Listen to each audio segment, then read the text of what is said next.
Rashia Wilson, hailed as the certified queen of tax fraud, found herself thrust into the spotlight when accusations surfaced of her orchestrating a scheme to pilfer a staggering $3 million from the tax system. But that wasn't all. Rumors swirled that she had her sights set on an additional $27 million.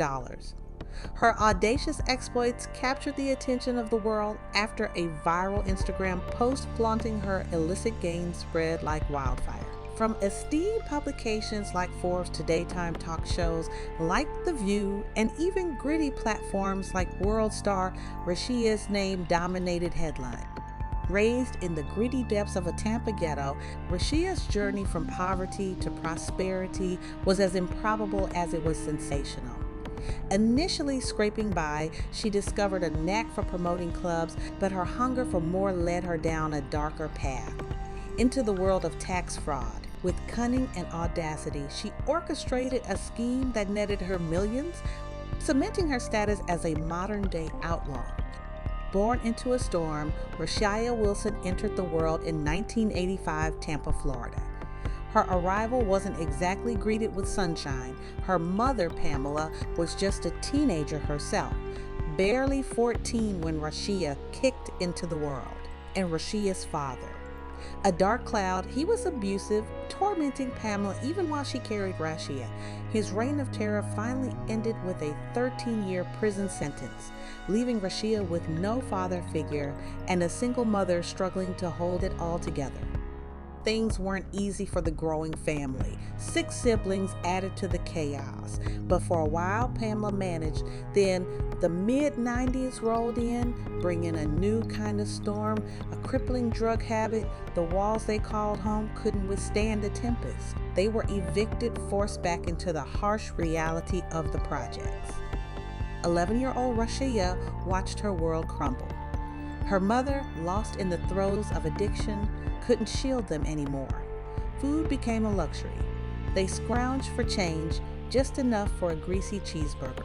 Even basic necessities like feminine hygiene products were out of reach, replaced by ripped pages from phone books. This was Rashia's harsh reality, a brutal introduction to a life where survival was a daily battle. Rashia Wilson's teenage years were a masterclass in hustling the wrong side of the tracks. 13 was the age of innocence most girls should, but for Rashia, it was the year she graduated to petty theft. Walmart and the local grocer weren't safe from her sticky fingers. Survival demanded it. The escalation was quick. Cars became her new targets, lifted joyrides that ended up lining the pockets of drug dealers. The system caught up to her at 13, a brief stint in juvie, a mere pit stop on her downward spiral. Life inside bars offered a cruel twist. A bun in the oven courtesy of a deadbeat dad who hung up the phone the moment the news dropped. Released at 14 with a newborn, Kalia in her arms, Rashia hit the streets again. The desperation was a constant companion. Stealing clothes from the mall became her new hustle, a twisted Robin Hood providing for her daughter while lining her own pockets with ill-gotten gains. By 17, history repeated itself. Another pregnancy, another abusive boyfriend named Charles. This Charles was a live wire, a walking domestic nightmare who choked a heavily pregnant Rashia. The cops came, charges were pressed, but a misguided sense of loyalty, a fear that her daughter needed a father figure, kept her tethered to him. She stood by her man in court, a decision that would echo in the years to come. Charles Jr. arrived in 2003, another son brought into a world already teetering on the edge. Rashia's rap sheet grew longer, a litany of petty charges, a criminal curriculum vitae that hinted at a simmering darkness beneath the surface. Over 20 arrests, a badge of honor in the school of hard knocks, Rashia was attending. But the petty stuff was child's play. Bigger things were on the horizon, a dramatic shift that would take her from the nickel and dime hustles to the big leagues of crime. 2009, the streets whispered a new hustle, a melody far sweeter than the siren's wailing past. This one promised legitimacy, a glittering escape from the grimy underbelly Rashia called home. An acquaintance, a fellow traveler on the wrong side of the tracks, offered a lifeline: the entertainment business. First Lady Entertainment, she christened it, a crown for a queen of the night. She rented clubs, lured big-name rappers with promises of fat stacks, and watched the cash roll in. $3,000 the first week, $4,000 the next. A street team materialized, loyal soldiers in her burgeoning empire. Rashia, it seemed, was going legit. But the allure of easy money cast a long shadow. Tampa, Florida simmered with a different kind of hustle. A clandestine operation fueled by stolen tax dollars.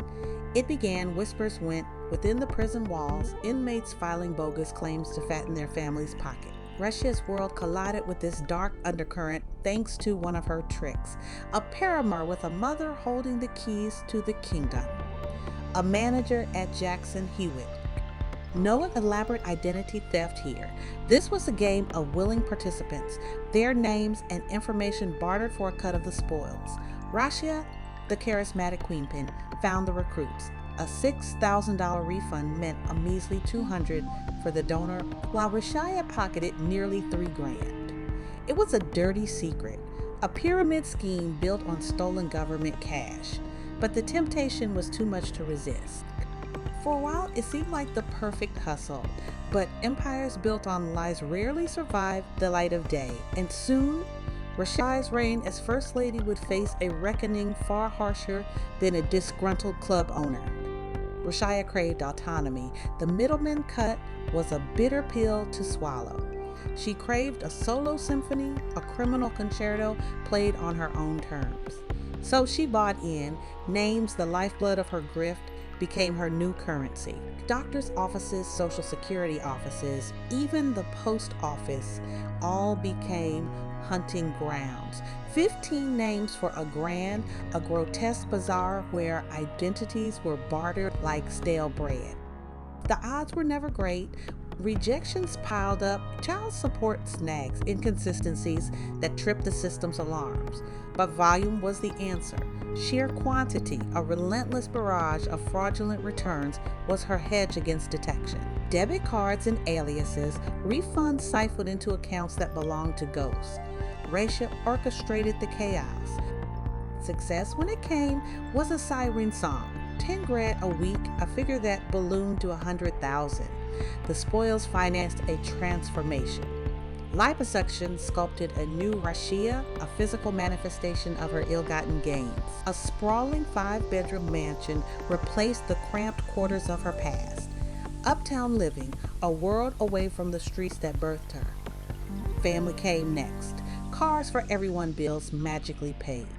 The source, her booming club business, a convenient lie that masked the darkness festering beneath.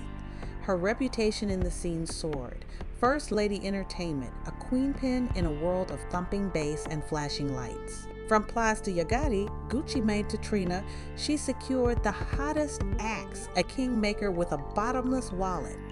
But greed, a serpent with an insatiable appetite, coiled around her heart. The thrill of the con, the dizzying heights of her success, blinded her to the precipice. The easy money, once a means to an end, became the end. The tax fraud scheme, a mere stepping stone, morphed into an all-consuming obsession. The once promising path of legitimacy lay forgotten, a casualty of her insatiable hunger for ill-gotten gains. By 2012, Rashia's First Lady empire boomed. $100,000 a week in stolen IRS cash fueled her rise. Half went to the club scene, a flashy reinvestment that burnished her image as a mover and shaker. The other half?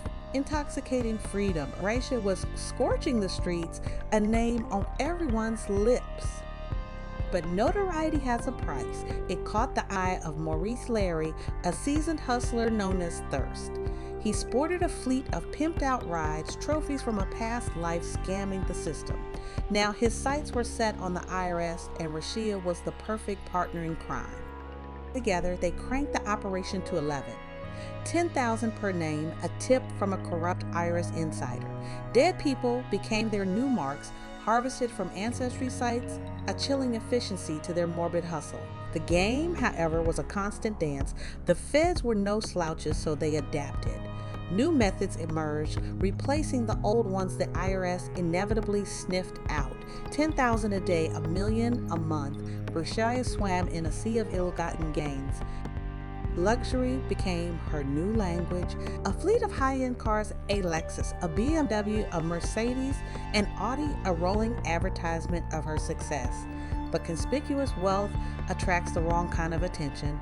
Break-ins became a regular occurrence, a grim reminder of the dangers lurking in the shadows. Blinded by her ambition, Rashia took it a step further. She became a teacher and instructor in the dark arts of IRS fraud. She was at the top of her game, a queen with a crown of stolen cash, but the kingdom she built was teetering on the edge, and a storm was brewing on the horizon. The unwanted attention, the whispers of suspicion, would soon erupt into a full-blown federal investigation, shattering the facade of First Lady and exposing the criminal mastermind beneath. Rashia's reign was a house of cards held aloft by a foundation of stolen money. The cracks began to show in 2012, a year of extravagant celebrations and reckless abandon. A lavish $30,000 birthday bash for her 1-year-old daughter. A gaudy display of wealth that attracted the unwelcome attention of a watchful eye in the sky. A helicopter buzzed overhead, a mechanical hornet sniffing out the scent of something rotten. The feds weren't the only ones circling. A confidential informant, a Judas in Rashia's inner circle, spilled the beans. Word on the street was she was running a large-scale tax fraud operation, a clandestine empire built on deceit. But the real dagger came from a social media gaffe, a Facebook post so outrageous it went viral. In a move that defied logic, Rashia, so she claimed, taunted the authorities, a digital middle finger to the feds. Indict me, the post dared a reckless taunt that screamed guilt. Rashia, however, maintained her innocence, a hacked account, a doctored photo, a desperate attempt to deflect blame. The picture, supposedly evidence of her ill-gotten gains, was a fabrication, a strip club prop, a wad of ones, not the fat stacks the feds suspected, but the flimsy alibi crumbled under scrutiny. A trash dig at her residence yielded a treasure trove of incriminating evidence. Debit cards and aliases, phantom names populating fraudulent tax returns. The digital trail led back to her doorstep, her IP address. A digital fingerprint confirmed the Fed's suspicions. The jig was up. September 2012. The walls closed in. A pre-dawn raid shattered the silence of Rashia's opulent home. Rashia Wilson boomed a voice, followed by the unmistakable glint of badges and drawn weapons. FBI agents swarmed the perimeter, a silent net ensnaring the queen of tax fraud. The charges were a laundry list of crimes: conspiracy, wire fraud, government theft, a symphony of deception. Millions, the feds claimed, vanished into Rashia's pockets, stolen tax dollars fueling her lavish lifestyle. National news outlets pounced, dissecting the rise and fall of Rashia Wilson. The streets whispered of betrayal. Maurice, her partner in crime, allegedly took a plea deal, a Faustian bargain that saved his own skin at the expense of Rashia's freedom. The truth, like the tax returns Rashia peddled, remained shrouded in murk. But one thing was certain: the First Lady's reign had come to an abrupt and spectacular end. The opulent mansion, the luxury cars, all testaments to a life built on lies, now stood as silent sentinels to her downfall. Rashia's gamble backfired spectacularly. Taking a plea deal, a Hail Mary toss at leniency landed her flat on her face. 18 months for the gun, a slap on the wrist for the tax fraud. Prosecutors scoffed. The point system, a cold, calculating equation, spat out a different story.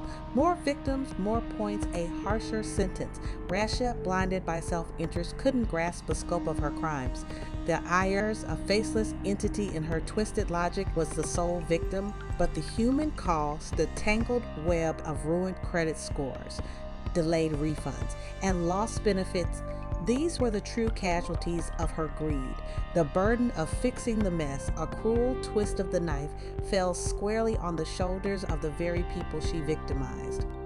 July 2013, a 27-year-old Rashia Wilson, eyes wide with a concoction of fear and defiance, stood before Judge James Moody Jr. The air crackled with tension. A literate 7th grader, the judge spat, disbelief lacing his voice. He'd come out of retirement for this, a self-proclaimed vigilante determined to make an example. 21 years, the sentence hung heavy in the air. A lifetime for a woman who'd only just begun to taste success. Tears streamed down Rashia's face as the enormity of her situation sunk in. A final hug for her children, a desperate plea denied. Maurice, her partner in crime, received a measly 14 and a half years. A pittance compared to the albatross Rashia now wore. $3 million to be split in restitution, a drop in the bucket for the empire she built on stolen money. Appeals followed, desperate attempts to chip away at the judge's iron will. A heartfelt letter from her daughter, a lawyer's impassioned plea, all in vain. Judge Moody remained unmoved. He intended 21 years, and 21 years it would be. Vindictive? Perhaps. But in the judge's eyes, Rashia wasn't a victim of circumstance, but a cunning criminal who reveled in her ill-gotten gains. Hazel Run, West Virginia, became her new reality. Days bled into weeks, weeks into months. 46 when she walks free. A lifetime stolen for a shot at easy money. Remorse, a slow burn, began to eat away at her. The victims, faceless at first, became a constant weight on her conscience. Rashia maintains her innocence, a flickering ember of defiance in a heart hardened by circumstance. She dreams of a second chance, a life rebuilt from the ashes. But the ghosts of her past loom large, a constant reminder of the price she paid for her ambition. Whether she deserves forgiveness, redemption, that's a question only time, and perhaps the victim she wronged can answer.